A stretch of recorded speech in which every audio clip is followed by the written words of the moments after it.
What's good YouTube, welcome back to a new video. In today's video I wanted to break down week 2 of the CDL, give my thoughts on the teams heading into the first LAN event in Raleigh, as well as give some of my thoughts on the new AR meta with the SCAR. So yeah guys, let's jump right in.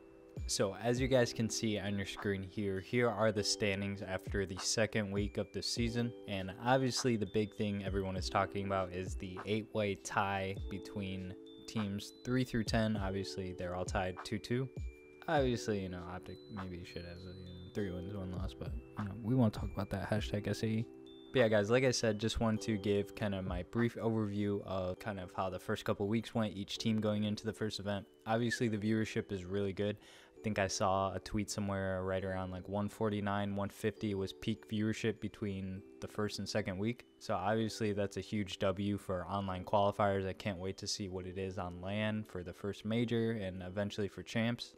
CDL moving to Twitch I think helps a ton. But yeah, starting off with the first 2 teams that are 3-1, Toronto Ultra as well as Minnesota Rocker. So obviously Rocker lost their first match to Vegas Legion this past weekend, and if you guys didn't see that, I would highly recommend watching the map for Hardpoint because it was a banger towards the end. And I believe Toronto lost to Minnesota in opening weekend. So yeah guys, I know obviously these teams are sitting top 1 and 2, but they really aren't standing out too heavy to be the top 2 in the league right now. Obviously it's only the first 2 weekends of online matches. I guess we'll just have to see how they play at the major.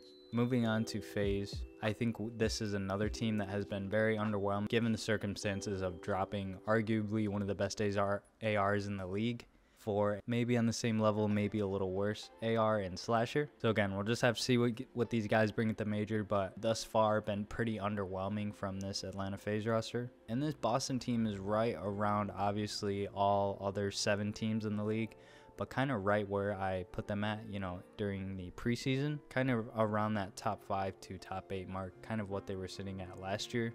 Obviously, I think Big Wake and the rest of the guys have been playing pretty good, but their newest addition, Wake, I don't think he's been really adding or taking anything away versus last year.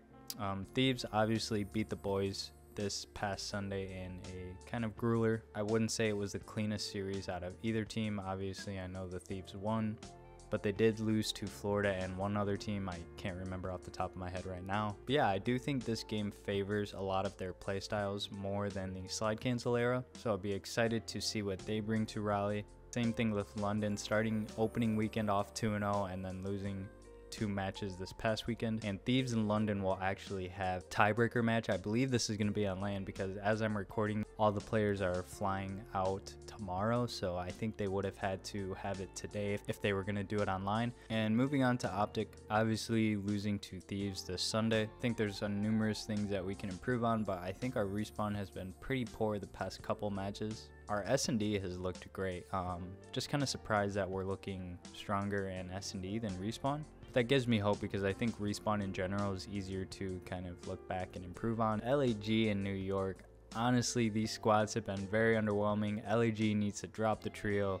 NYSL, I don't know, they look good on paper, but I don't know what's going on. Very underwhelming in my opinion. Moving on to Florida, obviously beating LA Thieves I think for the last match on Saturday. Brack just popped off. Moving on to the final 2 teams, Surge and Legion, both sitting at 1 and 3. Very unimpressed by this Surge squad. The kind of storyline coming out of this squad is the rookie of the Pred isn't really showing this year what he did of last year in any regards. So we'll have to see during the major if he's able to step it up, if they're able to step it up as a squad, because I really like the Seattle team. And they were really fun to watch last year when they were frying, obviously, especially Pred. And Vegas picking up their first dub. Like I said, if you guys didn't catch Vegas, Minnesota map 4 Hardpoint from this weekend, definitely go give that a watch. But yeah guys, like I said, I know it wasn't like super in-depth analysis or anything like that, just giving some general thoughts over each squad as we head into the first LAN. And I also did want to cover the SCAR meta as well. So having the meta be in for about a week now, I think the game definitely plays more traditional in the fact SCAR is more of an AR and the Vaz is more of an SMG. I do think the SCAR is a lot easier to use and handle and everything. but I don't think it's quite as powerful and a do-it-all weapon as the M4 was. I do agree that there were some situations that the M4 would just win just because the M4 was the M4, and the SCAR you definitely have to reposition and take more of AR trails in fights, and it just allows the SMGs to be a little bit more comfortable in taking some fights because they're not just going to get punished by an M4 or have to run an M4 themselves. So while I don't necessarily completely agree with the GA of the M4, I do understand why the pros wanted it, but I do also understand that some teams just wanted to leave it in just because all the practice prior to Major 1 was with the M4. I think they just kind of waited too long. I think everyone kind of knew in the back of their head that the M4 had to go. It was just a matter of when the teams wanted to vote it in, out. Like I said, I don't think viewership hurting in any way because the M4 was out, and I'm really excited to watch the first LAN event with this new meta and just kind of see what kind of teams come up with their SCAR builds. Hopefully no red dot on the SCAR from Dashy. But yeah guys, that's going to be it for me. Like I said, just wanted to do a little recap of first couple weeks of the season. Really stoked to watch our first LAN event in Raleigh. And yeah guys, if you enjoyed this video, I'd appreciate it if you left a like, comment, and I'll catch you guys in the next one. Peace.